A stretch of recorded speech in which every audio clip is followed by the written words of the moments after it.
File 12. Two pilgrims were quarrelling in hurried whispers as to which bank. Left. No, how can you? Right, of course. It is very serious, said the manager's voice behind me. I would be desolated if anything should happen to Mr. Kurtz before we came up. I looked at him and had not the slightest doubt he was sincere. He was just the kind of man who would wish to preserve appearances. That was his restraint. And when he muttered something about going on at once, I did not even take the trouble to answer him. I knew, and he knew, that it was impossible. Were we to let go our hold of the bottom, we would be absolutely in the air, in space. We wouldn't be able to tell where we were going to, whether up or downstream or across, till we fetched against one bank or the other, and then we wouldn't know at first which it was. Of course, I made no move. I had no mind for a smash-up. You couldn't imagine a more deadly place for a shipwreck. Whether drowned at once or not, we were sure to perish speedily in one way or another. I authorize you to take all the risks, he said after a short silence. I refuse to take any, I said shortly, which was just the answer he expected, though its tone might have surprised him. Well, I must defer to your judgment. You are captain, he said, with marked civility. I turned my shoulder to him in sign of my appreciation and looked into the fog. How long would it last? It was the most hopeless lookout. The approach to this Kurtz, grubbing for ivory in the wretched bush, was beset by as many dangers as though he had been an enchanted princess sleeping in a fabulous castle. Will they attack, do you think? Asked the manager, in a confidential tone. I did not think they would attack for several obvious reasons. The thick fog was one. If they left the bank in their canoes, they would get lost in it, as we would be if we attempted to move. Still, I had also judged the jungle of both banks quite impenetrable, and yet eyes were in it, eyes that had seen us. The riverside bushes were certainly very thick, but the undergrowth behind was evidently penetrable. However, during the short lift I had seen no canoes anywhere in the reach, certainly not abreast of the steamer. But what made the idea of attack inconceivable to me was the nature of the noise, of the cries we had heard. They had not the fierce character boding of immediate hostile intention. Unexpected, wild and violent as they had been, they had given me an irresistible impression of sorrow. The glimpse of the steamboat had for some reason filled those savages with unrestrained grief. The danger, if any, I expounded, was from our proximity to a great human passion let loose. Even extreme grief may ultimately vent itself in violence, but more generally takes the form of apathy. You should have seen the pilgrims stare. They had no heart to grin or even to revile me, but I believe they thought me gone mad, with fright maybe. I delivered a regular lecture. My dear boys, it was no good bothering. Keep a lookout? Well, you may guess I watched the fog for the signs of lifting as a cat watches a mouse, but for anything else Our eyes were of no more use to us than if we had been buried miles deep in a heap of cotton wool. It felt like it too. Choking, warm, stifling. Besides, all I said, though it sounded extravagant, was absolutely true to fact. What we afterwards alluded to as an attack was really an attempt at repulse. The action was very far from being aggressive. It was not even defensive in the usual sense. It was undertaken under the stress of desperation, and in its essence was purely protective. It developed itself, I should say, 2 hours after the fog lifted, and its commencement was at a spot, roughly speaking, about 1.5 miles below Kurz's station. We had just floundered and flopped round a bend when I saw an islet, a mere grassy hummock of bright green, in the middle of the stream. It was the only thing of the kind, but as we opened the reach more, I perceived it was the head of a long sandbank, or rather a chain of shallow patches stretching down the middle of the river. They were discoloured, just awash, and the whole lot was seen just under the water, exactly as a man's backbone is seen running down the middle of his back under the skin. Now, as far as I did see, I could go to the right or to the left of this. I didn't know either channel, of course. The banks looked pretty well alike, the depth appeared the same, but as I had been informed the station was on the west side, I naturally headed for the western passage. No sooner had we fairly entered it than I became aware it was much narrower than I had supposed. To the left of us there was the long, uninterrupted shoal, and to the right a high, steep bank heavily overgrown with bushes. Above the bush the trees stood in serried ranks. The twigs overhung the current thickly, and from distance to distance a large limb of some tree projected rigidly over the stream. It was then well on in the afternoon. The face of the forest was gloomy, and a broad strip of shadow had already fallen on the water. In this shadow we steamed up, very slowly, as you may imagine. I sheered her well inshore, the water being deepest near the bank, as the sounding pole informed me. One of my hungry and forbearing friends was sounding in the bows just below me. This steamboat was exactly like a decked scow. On the deck there were 2 little teakwood houses with doors and windows. The boiler was in the fore end, and the machinery right astern. Over the whole there was a light roof supported on stanchions. The funnel projected through that roof, and in front of the funnel a small cabin built of light planks served for a pilot house. It contained a couch, 2 camp stools, a loaded Martini Henry leaning in one corner, a tiny table, and the steering wheel. It had a wide door in front and a broad shutter at each side. All these were always thrown open, of course. I spent my days perched up there on the extreme fore end of that roof before the door. At night I slept, or tried to, on the couch. An athletic black belonging to some coast tribe and educated by my poor predecessor was the helmsman. He sported a pair of brass earrings, wore a blue cloth wrapper from the waist to the ankles, and thought all the world of himself. He was the most unstable kind of fool I had ever seen.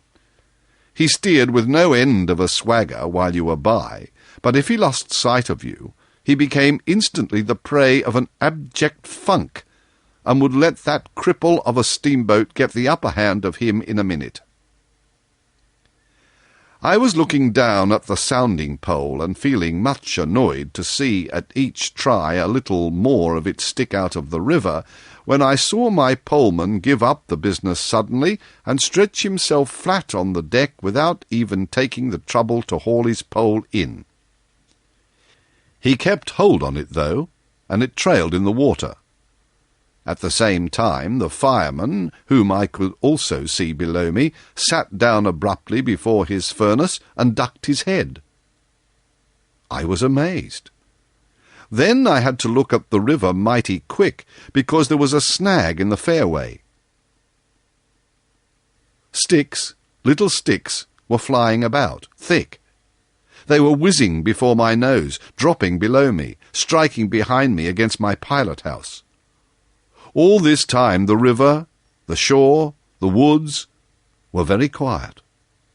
Perfectly quiet. I could only hear the heavy splashing thump of the stern wheel and the patter of these things. We cleared the snag clumsily.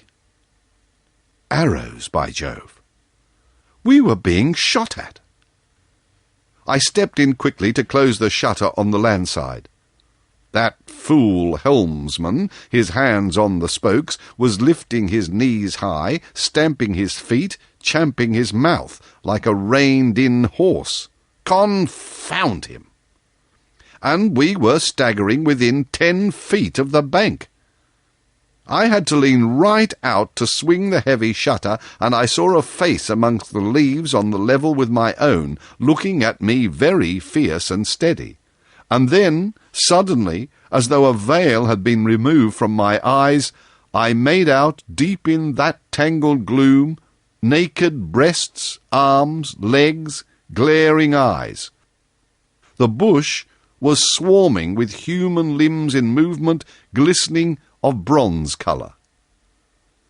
The twigs shook, swayed, and rustled. The arrows flew out of them, and then the shutter came to. "Steer her straight," I said to the helmsman. He held his head rigid, face forward, but his eyes rolled.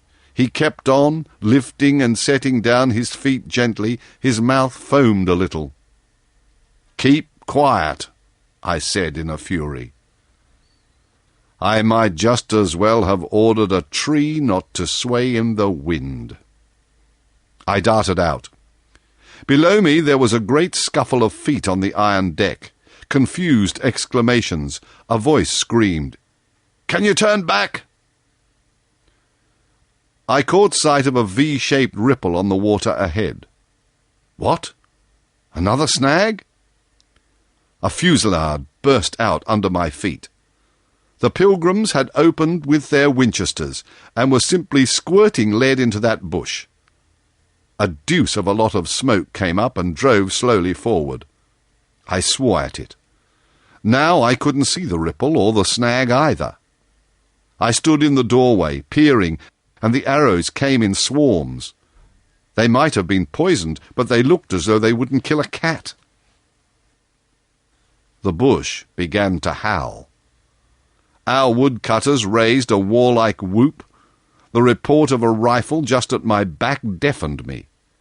I glanced over my shoulder, and the pilot-house was yet full of noise and smoke when I made a dash at the wheel. The fool nigger had dropped everything to throw the shutter open and let off that Martini Henry.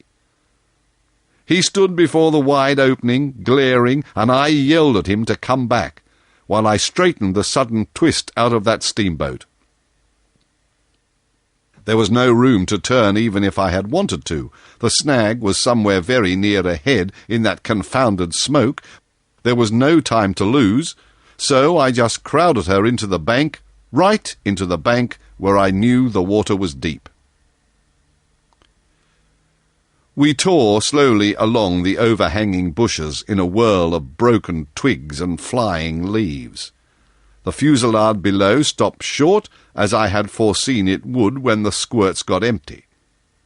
I threw my head back to a glinting whiz that traversed the pilot-house, in at one shutter-hole and out at the other.